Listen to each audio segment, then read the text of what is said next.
In this video, I want to talk with you about the symbolism that God has established in order for us to understand spiritual things. He has referred to us as fish. He has referred to his disciples and apostles as fishers of men. And there are some things that I ask you to Google these things so that you can get an image, a picture in your mind of what God is sending in the world right now. What he has been sending since I've told you he's been blowing these trumpets. Please Google dead fish that washed up on the Texas coast. Tens of thousands of dead fish that washed up on the Texas coast. Millions of dead fish that washed up in Australia. Thousands of dead fish washed up in Thailand. Dead fish in Florida. Beached whales in New Jersey, sea urchins, starfish, and crayfish washing ashore in New Zealand, millions of rotting fish clogging up a river in the Australian outback, 100 beached whales in Australia. Is anyone getting the picture of what God is doing? Does anyone perceive it? And don't start using the scientific explanations for these things like, oh, it's red tide and this is the result of plankton. We've always had that. 20 years ago, you would see a bunch of jellyfish washed up. Now you're seeing whales and fish, even penguins. Don't say that this is the result of climate change. Don't be dull. God said these things were going to happen. He's even talked about them in the trumpets. Take the time to perceive what God is doing. So many people hear the things that I say, and some of them will even say, okay, yeah, she's speaking truth, but they'll disregard the times that I'm talking about. They'll disregard it and say, no, I think we have some more time. Oh, God knows my heart. I've got this salvation thing in the bag. Oh, these disasters have been happening for the longest time. Yeah, God has been bringing disaster on us for a while now. And now those birth pains are getting closer together. They are global, not in this area or that area had some sort of natural disaster. We're literally seeing this happen every single day. There's something new in the news. Thousands of people being killed. The waters turn to blood. Those flood waters with dead bodies in them. Do you perceive it? Or do you still have more time? Or is it a politician's fault? Because the Bible I'm reading says it's our fault. The people who've been called to him have not returned to him. That's why he says he sends these things.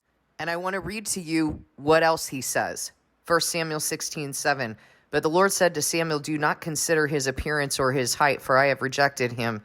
The Lord does not look at the things that people look at. People look at the outward appearance, but the Lord looks at the heart. Jeremiah 48:10. A curse on anyone who is lax in doing the Lord's work. A curse on anyone who keeps their sword from bloodshed. Ezekiel 14:21 through 23. For this is what the sovereign Lord says, how much worse will it be when I send against Jerusalem my four dreadful judgments, sword and famine and wild beasts and plague, to kill its men and their animals. Yet there will be some survivors, sons and daughters who will be brought out of it. They will come to you, and when you see their conduct and their actions, listen. This is the reason he does it, because he has to make them purified, spotless, and refined. He has to bring them so low because they would not be cleansed otherwise. Yet there will be some survivors, sons and daughters, who will be brought out of it. They will come to you, and when you see their conduct and their actions, you will be consoled regarding the disaster I brought on Jerusalem. Every disaster I have brought on it, not the devil. I have brought on it. You will be consoled when you see their conduct and their actions, for you will know that I have done nothing in it without cause, declares the sovereign Lord. Ezekiel 24:13 through 14. Now your impurity is lewdness, because I tried to cleanse you, but you would not be cleansed from your impurity. You will not be clean again until my wrath against you has subsided. I, the Lord, have spoken. The time has come for me to act. I will not hold back. I will not have pity, nor will I relent. You will be judged according to your conduct and your actions, declares the sovereign Lord. Zephaniah 1:12. At that time I will search Jerusalem with lamps and punish those who are complacent, who are like wine left on its dregs, who think, the Lord will do nothing, either good or bad. You know what the Lord has been telling me for the last few days?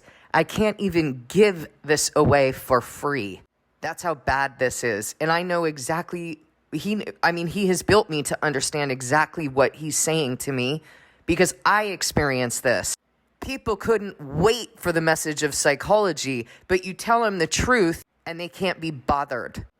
You extend an opportunity for life and they can't be bothered, but they can't wait for that message that tickles their ears. That's how wicked it is right now. And these fish that are being washed up, these fish that are dying, these creatures in the sea that are dying, you should know what this means. If you are in him and you have been given ears, eyes, and a heart to know him, then you should know what this means.